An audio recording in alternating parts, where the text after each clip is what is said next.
नमस्ते साथियों। आज डे 36 में मैं आप सभी के साथ हूँ। वेडिंग ज़ीलैंड की पुस्तक ट्रांसर्फिंग रियलिटी इन 78 डेज लेकर आज लेखक ने हमें स्टेटमेंट दी है, स्टॉप द फाइट, लड़ाई रोक दो। यह कथन एक महत्वपूर्ण जीवन दर्शन को प्रस्तुत करता है, जिसमें यह बताया गया है कि हम हमेशा अपनी वर्तमान स्थिति में असंतुष्ट रहते हैं और भविष्य में किसी बेहतर स्थिति की आशा करते रहते हैं। लेकिन यह असंतोष और संघर्ष हमारी ऊर्जा को व्यर्थ खर्च करता है, जिससे हम अपनी ज़िंदगी के वास्तविक आनंद और सफलता को महसूस नहीं कर पाते। दुनिया एक दर्पण की तरह है, जो आपके दृष्टिकोण को उसी तरह दर्शाती है जैसे आप देखते हैं। जब आप उससे संतुष्ट नहीं होते तो यह आपकी ओर पीठ करके मुड़ जाती है। जब आप इससे लड़ते हैं तो यह भी आपसे लड़ती है। जब आप लड़ना बंद कर देते हैं तो दुनिया आपकी ओर आती है। अगर आप सिर्फ यह स्वीकार कर लें कि जो आपने सोचा है वही आपको मिलेगा, तो बाहरी परिस्थितियां उसे आपको देने का रास्ता ढूंढ लेंगी। फिर एक दिन कुछ ऐसा होगा जिसे दूसरे चमत्कार कहेंगे। आप अपने लक्ष्य को हासिल करने के लिए बेताब हैं। ख्वाहिशें छोड़ दो, आप वैसे भी वही पाएंगे जो आपका है। बस सोचिए कि आप जो कुछ भी हासिल कर रहे हैं वह आपका है। आराम से, बिना किसी इच्छा या जिद के, मुझे चाहिए तो फिर बस समस्या क्या है? इसका मतलब है कि मुझे यह मिलेगा ही। इसका सरल अर्थ है कि दुनिया हमारे दृष्टिकोण के अनुरूप प्रतिक्रिया करती है। यदि हम दुनिया से लड़ते हैं और अपने लक्ष्य को पाने के लिए संघर्ष करते हैं, तो यह हमें वही संघर्ष और कठिनाइयाँ देती है। वहीं यदि हम अपने वर्तमान को स्वीकार कर लेते हैं और उसे उसी रूप में जीने का प्रयास करते हैं, तो दुनिया हमें वह रास्ता दिखाती है जिससे हम अपनी मंजिल तक पहुंच सकते हैं। पेंडुलम, जो कि प्रतीकात्मक रूप में दुनिया की वह ताकतें हैं जो हमें संघर्ष करने के लिए उकसाती हैं। पेंडुलम हमें यह महसूस कराते हैं कि हमें कोई कमी है और हमें खुद को बदलने के लिए संघर्ष करना चाहिए। लेकिन यह विचार हमारे मानसिक और शारीरिक संसाधनों को खींचता है, जिससे हम कभी भी संतुष्ट नहीं हो पाते और हमेशा भविष्य में कुछ बेहतर की तलाश करते रहते हैं।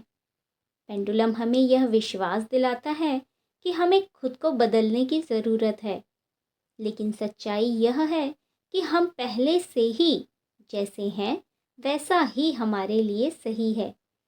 पेंडुलम हमें भविष्य के बारे में सोचने पर मजबूर करता है और हम हमेशा वर्तमान में असंतुष्ट रहते हैं, यह सोचकर कि भविष्य में कुछ अच्छा होगा।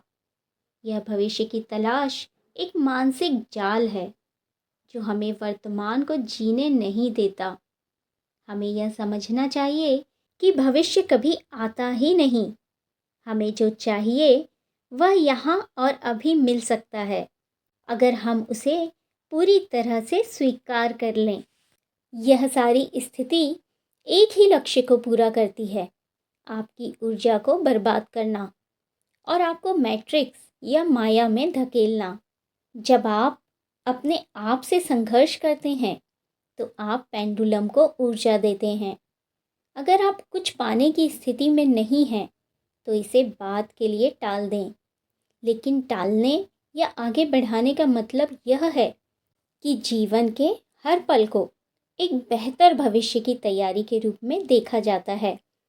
कोई भी वर्तमान से संतुष्ट नहीं होता, ये आशा से सुकून पाता है।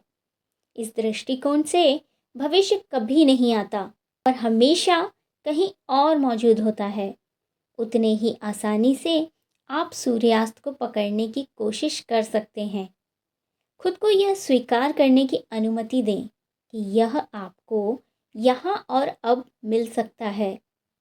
संघर्ष और तनाव केवल ऊर्जा को नष्ट करते हैं और हमें भ्रमित करते हैं। जीवन में जब हम सहजता, शांति और स्वीकार के साथ कार्य करते हैं तो हमें वही मिलता है जो हमारे लिए सबसे अच्छा होता है। पेंडुलम और बाहरी दबावों से खुद को मुक्त करें और जीवन में सहजता से अपनी इच्छाओं को प्राप्त करें।